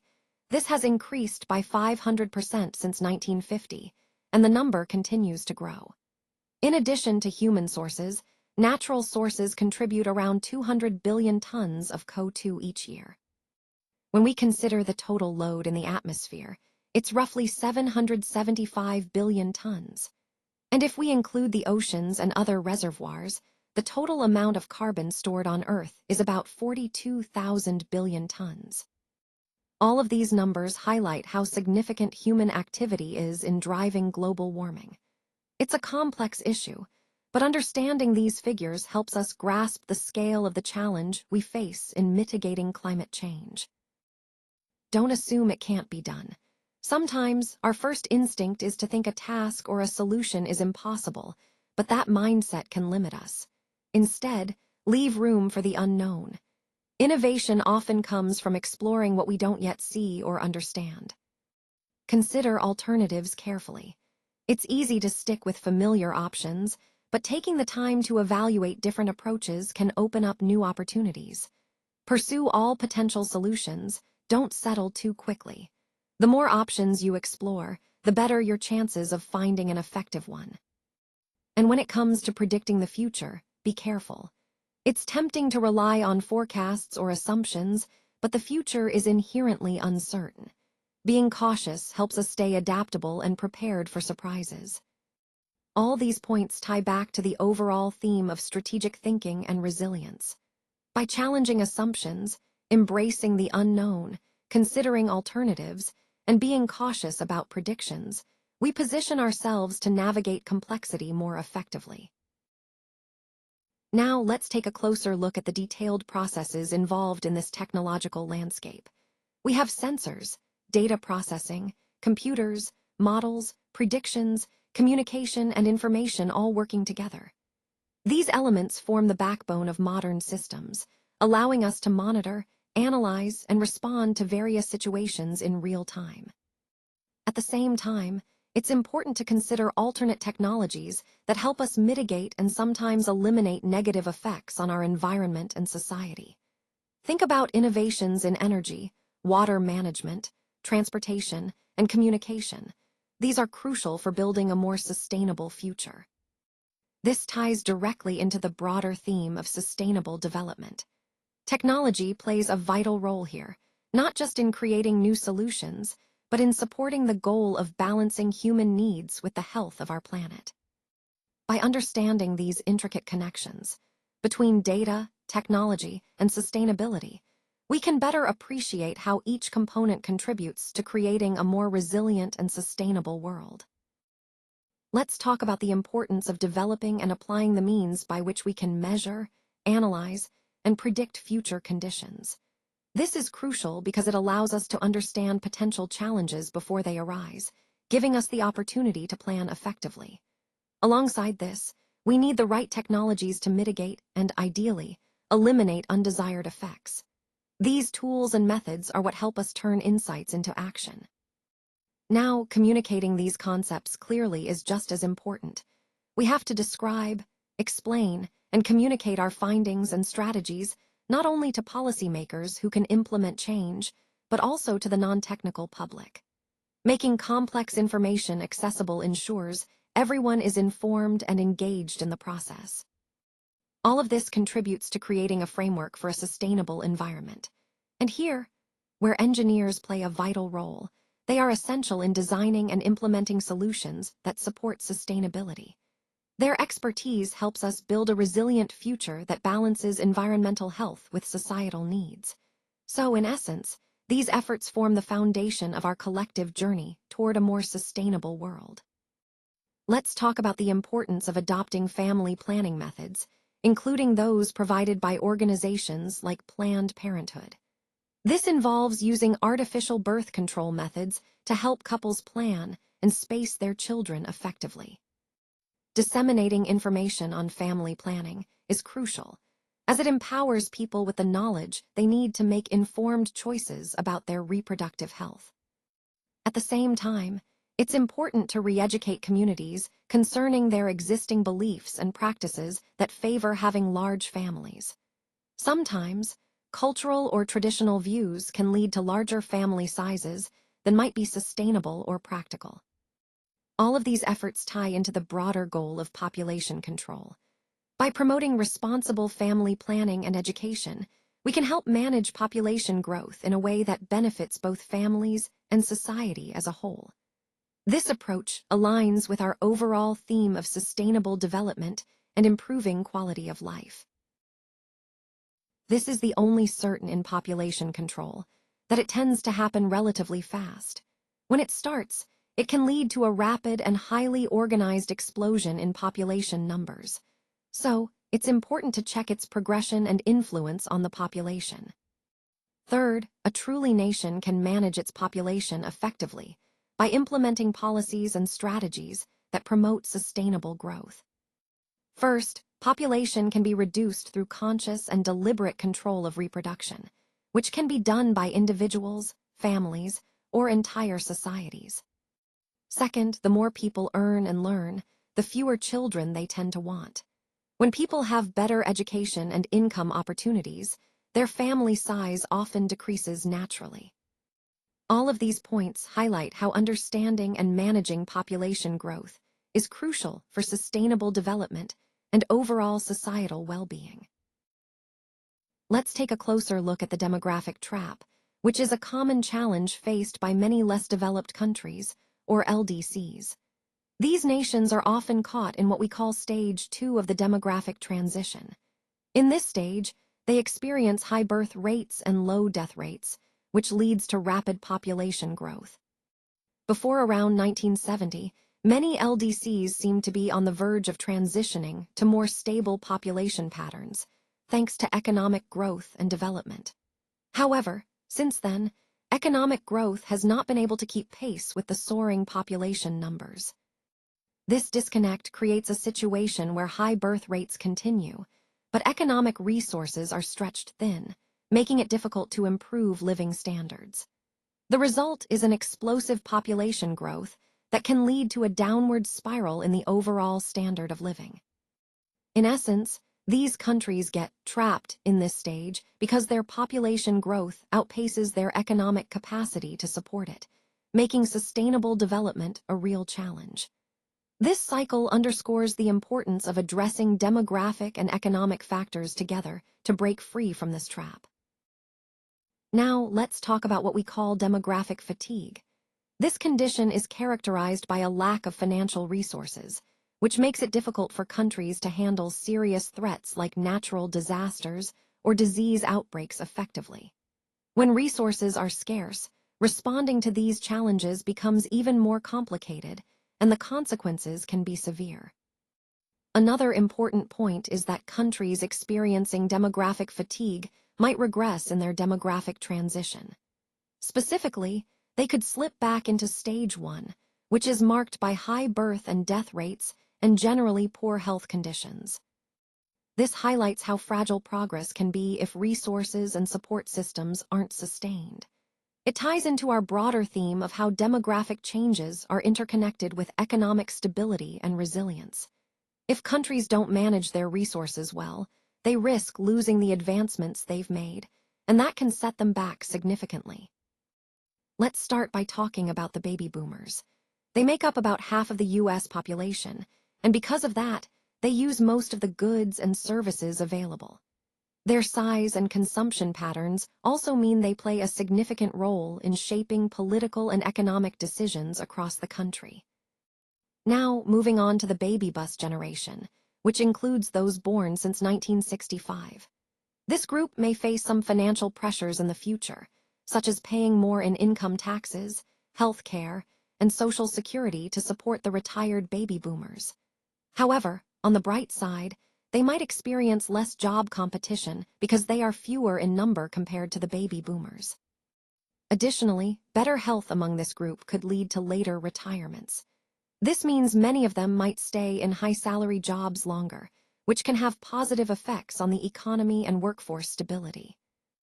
Overall, understanding these demographic shifts helps us grasp how population structure influences economic trends and policy planning moving forward. Today, I want to talk about tracking the baby boom generation in the United States. This is a really significant demographic trend that has shaped many aspects of our society. The baby boom generation refers to the large increase in birth rates following World War II, roughly from 1946 to 1964. As a result, this group grew up during a time of rapid economic growth and social change. Understanding their size and timing is crucial because it influences everything from the labor market to healthcare, social security, and even cultural shifts. The sheer number of people in this generation means that their needs and behaviors have a profound impact on policy and economic planning. By tracking this generation, we can better anticipate future trends, such as aging populations and shifts in consumer demand. It's a key piece of the broader puzzle of demographic change that affects the entire country, and it ties directly into our overall discussion on how population shifts shape societal development. As the percentage of people aged 60 and above increases, we start to see the population actually beginning to decline. When more people reach those senior ages, it creates some serious economic and social challenges. For example, the 60-plus age group tends to consume more medical care, which puts a strain on healthcare systems. They also draw from Social Security and other public services, making these systems more costly to maintain. This shift leads to labor shortages, which means we need to rely more on automation and immigration to fill those gaps. Overall, this aging trend and population decline are interconnected issues that will impact our economy, our social services, and our workforce in profound ways. This slide doesn't contain enough information. That's why we're moving to the next slide. Let's start by looking at some of the factors contributing to Japan's declining birth rate. Family planning access, cramped housing, expensive land, late marriage, and the high cost of education all play a role here. These elements make it more difficult or less appealing for young people to have children, leading to a voluntary decrease in birth rates. At the same time, Japan's low immigration rate means the population isn't being replenished from outside sources, which further accelerates aging. Speaking of aging, the country is experiencing what we call the graying of Japan, where a larger portion of the population is elderly. Now, this situation puts a lot of pressure on the social support systems. Health insurance and pensions already consume about 45% of the national income, which is a significant chunk. This could potentially slow down the economy if the trend continues, because fewer working-age people are supporting more retirees. Interestingly, illegal immigration does provide some help by bolstering the workforce, but it's a complex and sensitive issue. Overall, Japan faces a demographic challenge, a shrinking, aging population that impacts every aspect of society and the economy. This slide doesn't contain enough information. That's why we're moving to the next slide. Most countries actually have restrictions on immigration, but interestingly, countries like Canada, Australia, and the United States are among the top destinations for immigrants. These nations tend to have more open policies, which makes sense given their large economies and diverse societies. Now, immigration isn't always voluntary. Sometimes, people are forced to move because of involuntary reasons such as armed conflict, which displaces many families and communities. Environmental degradation and natural disasters also play a big role, creating environmental refugees who are forced to leave their homes because their environment becomes uninhabitable. Another common movement is from rural areas to urban centers. This rural-to-urban migration significantly influences the overall population size and density in cities. All these migration patterns are crucial because they shape the demographic landscape of countries and influence societal development. Understanding these dynamics helps us see the bigger picture of how populations grow and change over time. This slide doesn't contain enough information. That's why we're moving to the next slide. Let's take a closer look at some interesting data on contraceptive use. In developed countries, about 59% of women use contraceptives, which is quite high. Overall, the global figure is around 46%, but this has increased significantly from just 10% back in the 1960s. This shows how family planning has become more accessible and accepted over the decades. Now, family planning isn't just about individual choices. It has broader social impacts. For example, it reduces the need for social services for children, because planned pregnancies tend to result in healthier, more stable families. It also decreases the risk of childbearing-related deaths, which is especially important in many parts of the world. However, the effectiveness of family planning programs really depends on how they're designed and funded. Some countries with well-structured programs see great results, while others with less support or resources may struggle to achieve the same outcomes. Ultimately, family planning helps reduce the number of births and, consequently, abortions. It's a powerful tool not just for individual well-being, but also for improving overall societal health and stability. Services are not always accessible, especially when it comes to reaching all groups.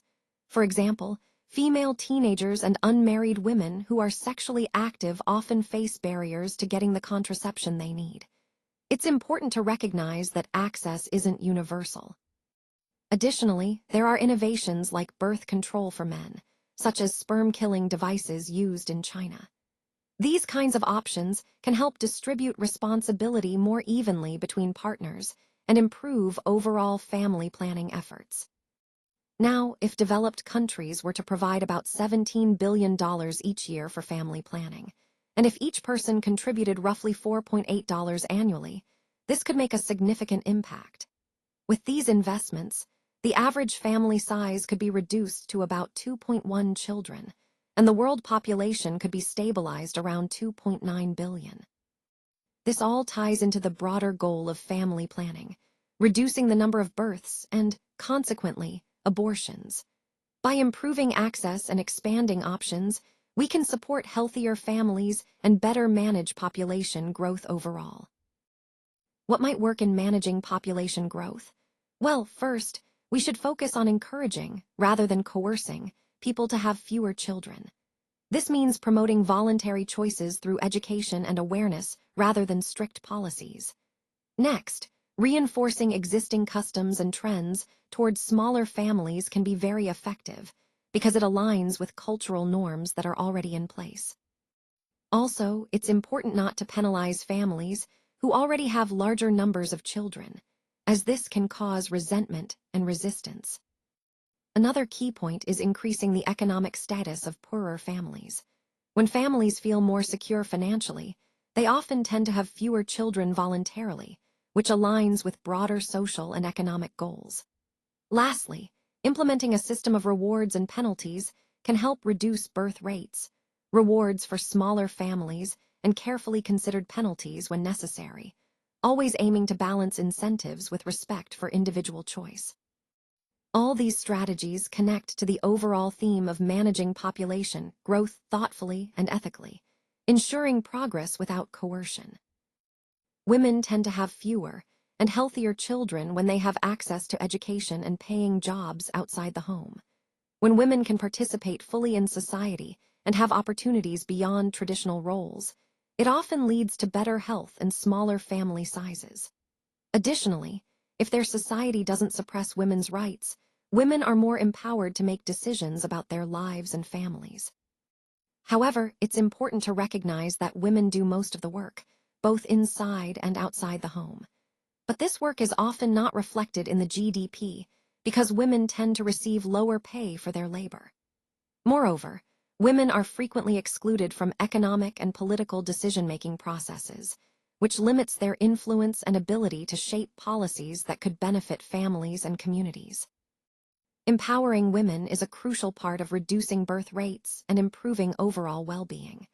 When women have more control over their choices and are included in leadership roles, it can lead to healthier families and more sustainable development.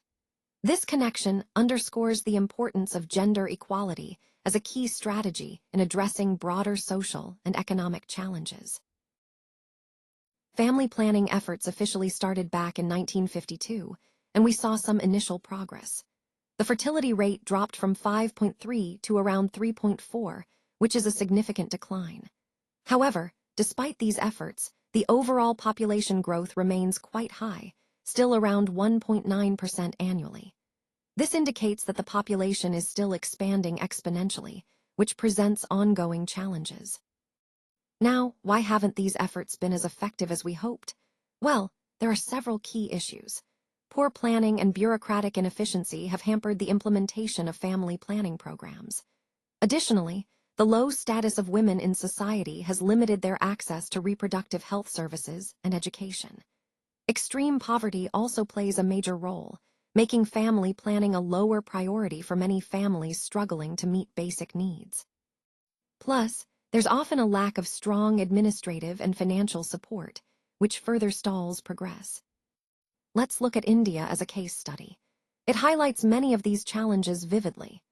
Despite efforts, these systemic issues have kept the population growth rate high, underscoring the importance of addressing these broader social and administrative factors to achieve meaningful change in family planning outcomes. This slide doesn't contain enough information.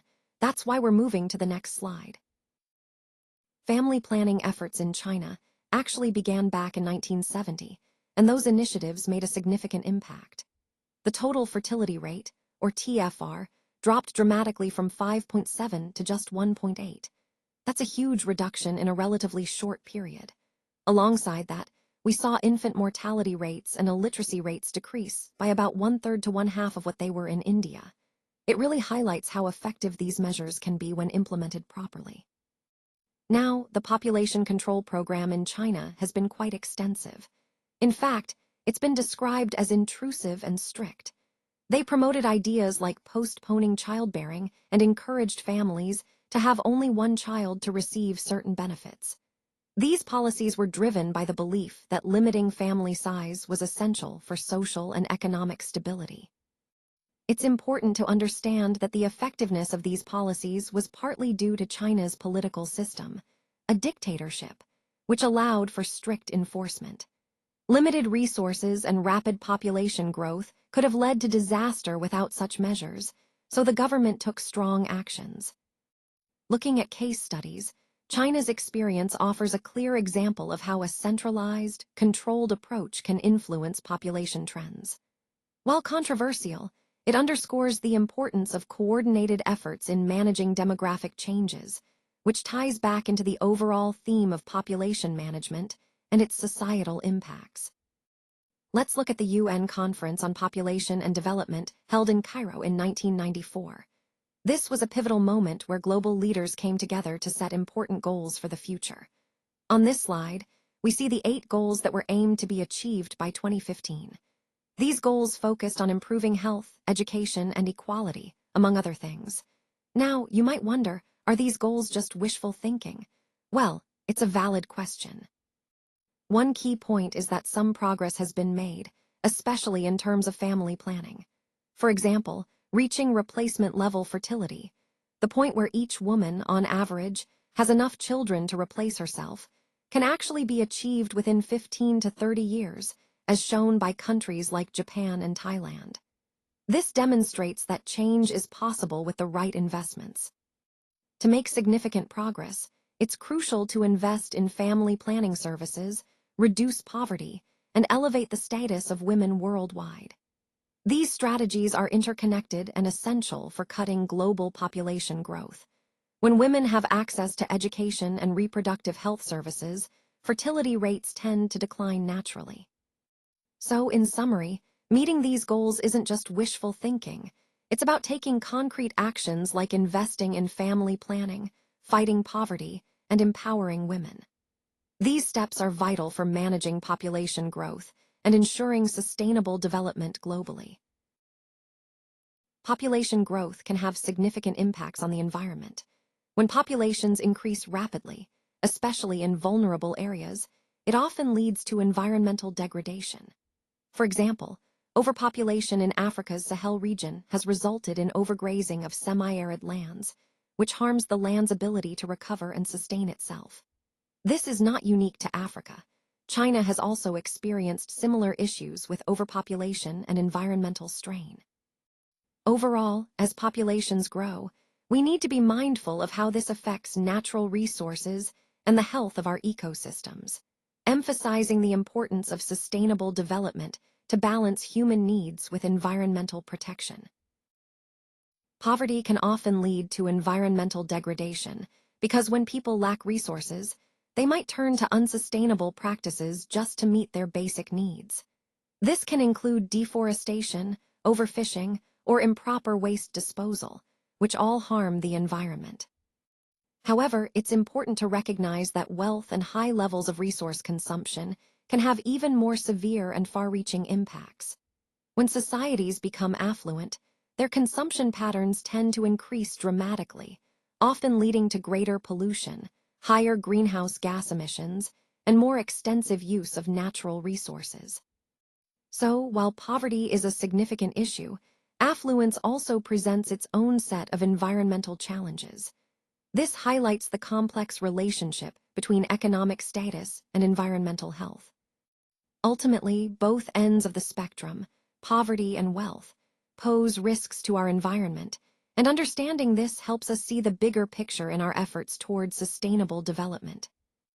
Let's take a moment to look at how living conditions and resources vary around the world. Residents of developed nations generally have larger houses, more possessions, and greater financial resources compared to those in developing nations. This reflects the disparities in wealth and lifestyle that are quite significant globally. Now, when we look at the distribution of resources, the situation becomes even more striking. The richest 20% of the world's population consumes a staggering 86% of all resources. That means a small portion of people are using the vast majority of what's available. In addition, this top 20% earns more than 80 times the income of the poorest 20%. This huge income gap highlights just how unequal wealth distribution is on a global scale. All of these points underscore the concept of the wealth gap, the stark divide between the rich and the poor. Recognizing this disparity is crucial as we think about sustainable development and global equity. It's a reminder of the challenges we face in creating a more balanced and fair world. Today, I want to highlight a critical issue.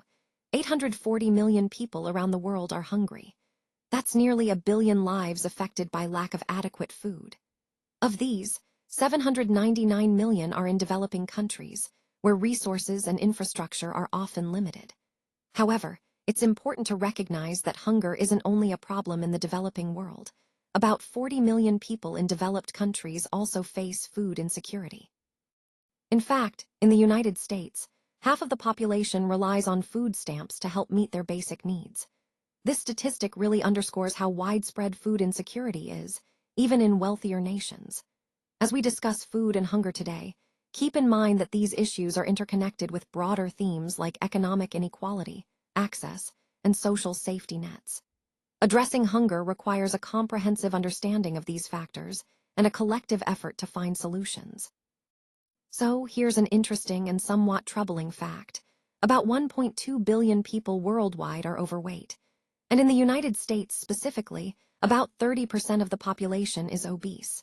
These numbers highlight a significant paradox.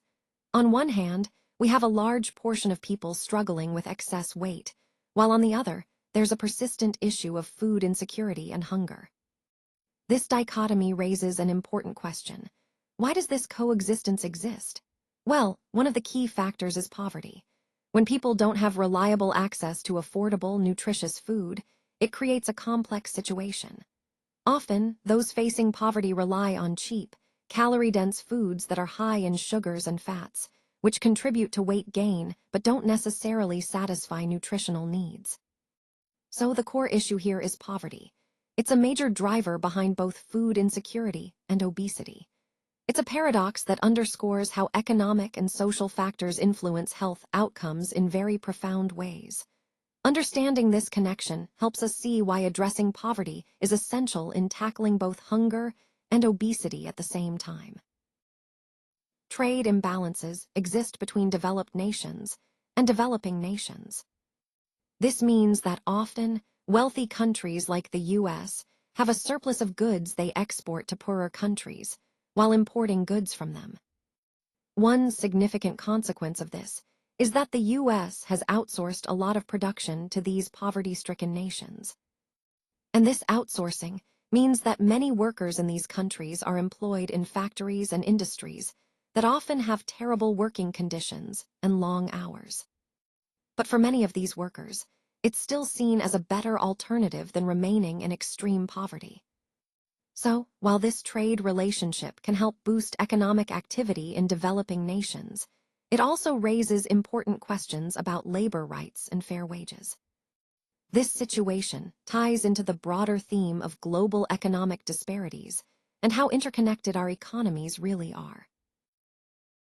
So, in 2023, the population of the Philippines is projected to grow by approximately 1.8 million people, bringing the total to around 115.9 million by the start of 2024. This increase is mainly driven by natural growth, meaning there will be more births than deaths. Specifically, we expect about 1.97 million more births than deaths, which contributes significantly to the population rise.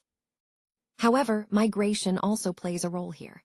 If external migration stays at the same level as last year, we anticipate a slight decline in the population, around 165,000 people.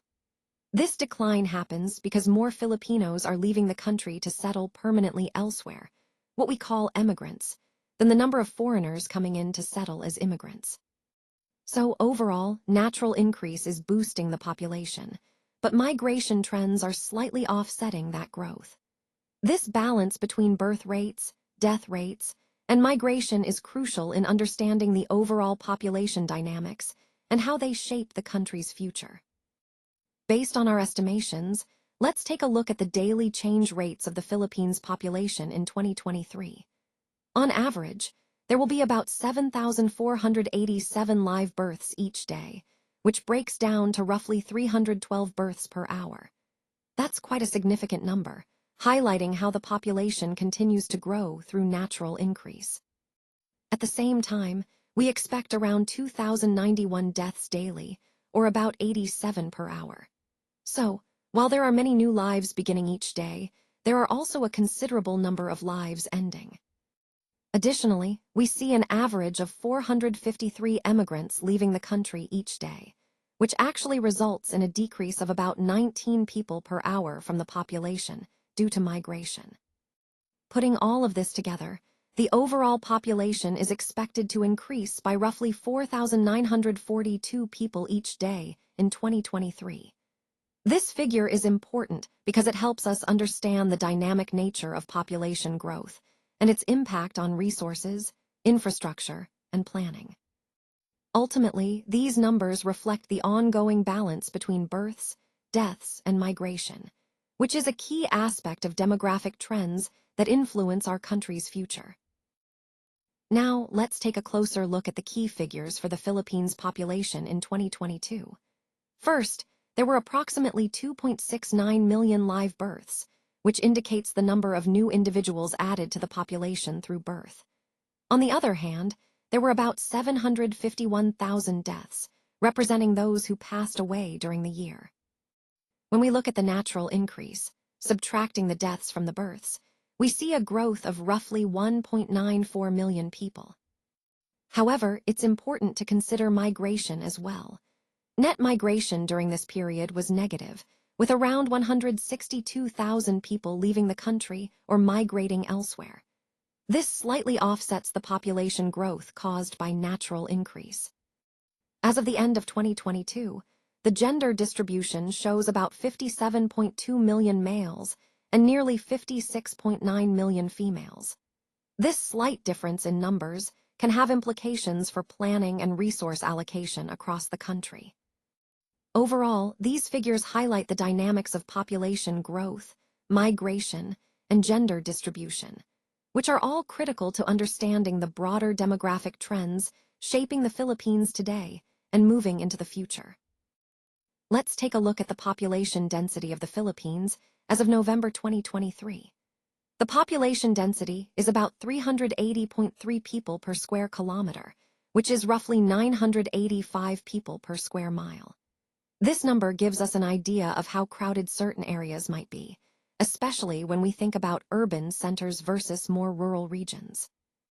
Now, to understand how we arrive at this figure, it's important to remember that population density is calculated by dividing the total number of people who are permanently settled in the country by the total land area. In the case of the Philippines, This includes all the land and water areas within its international boundaries and coastlines. Speaking of total area, the Philippines covers approximately 300,000 square kilometers, which is roughly 115,831 square miles.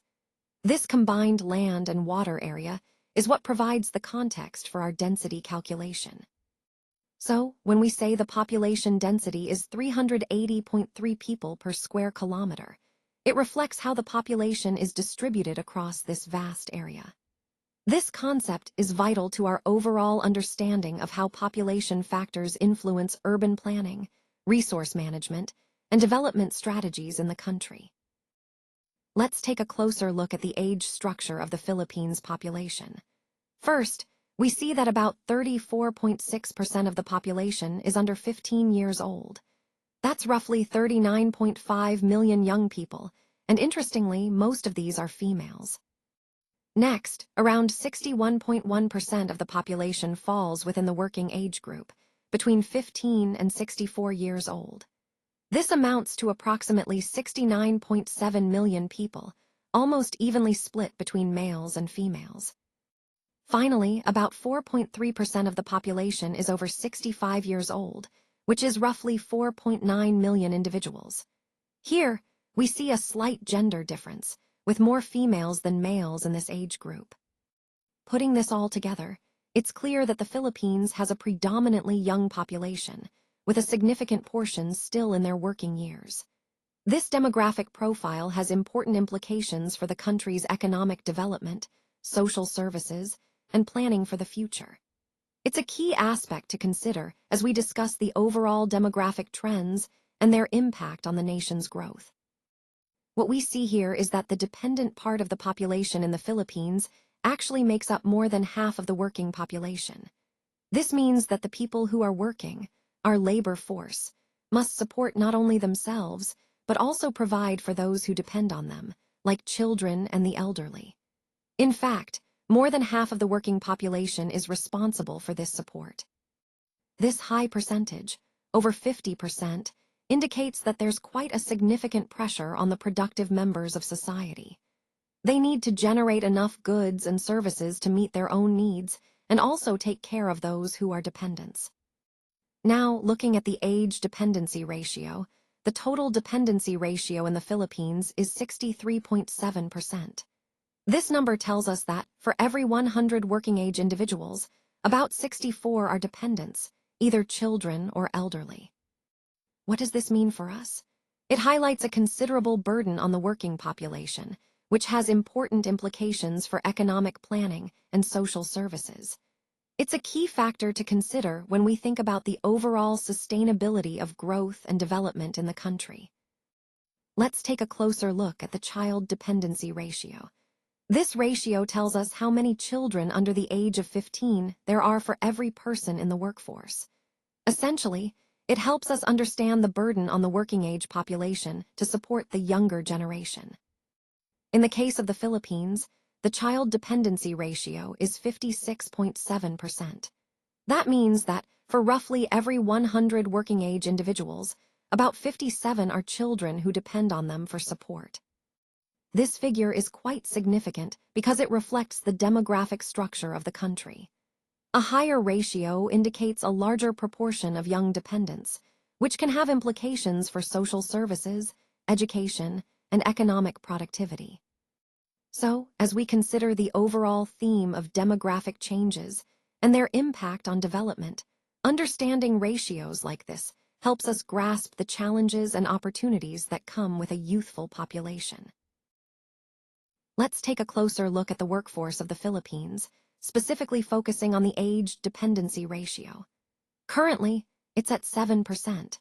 This ratio represents the proportion of people above the working age, which is 65 and older, compared to the working age population. In simple terms, it shows us how many seniors there are relative to those who are still working and contributing to the economy. Understanding this ratio is important because it helps us gauge the potential economic impact of an aging population. As we move forward in this presentation, we'll see how this ratio influences social services, healthcare needs, and overall economic planning for the country.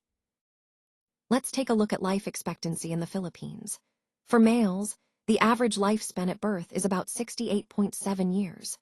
For females, it's a bit higher at around 74.7 years.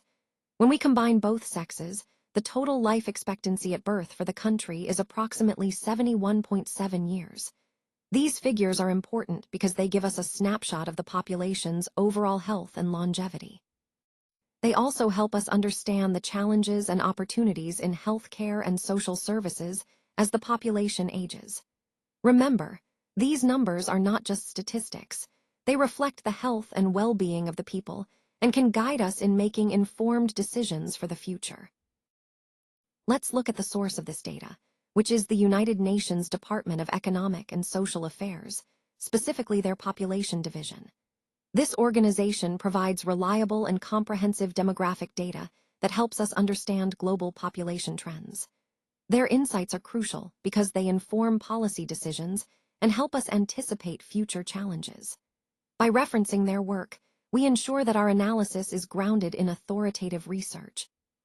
Throughout this presentation, we've seen how population dynamics impact economic and social development, and this source helps us connect the dots with credible, up-to-date information.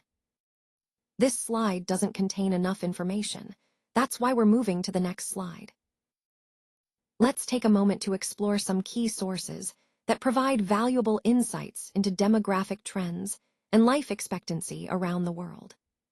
First, the Worldometer's website offers comprehensive data on life expectancy by country, giving us a clear picture of how longevity varies globally.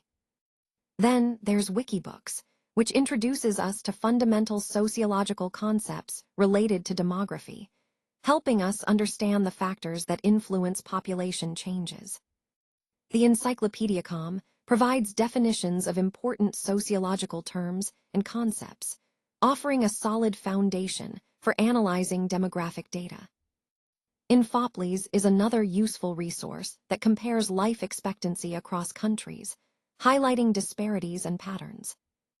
Additionally, Your Article Library discusses different population theories, including Malthus's perspective, Marx's approach, and the demographic transition theory, helping us understand the historical and social contexts behind population growth. For a specific example, we look at the Philippines through Countrymeters Info, which gives up-to-date statistics on its population and demographic trends.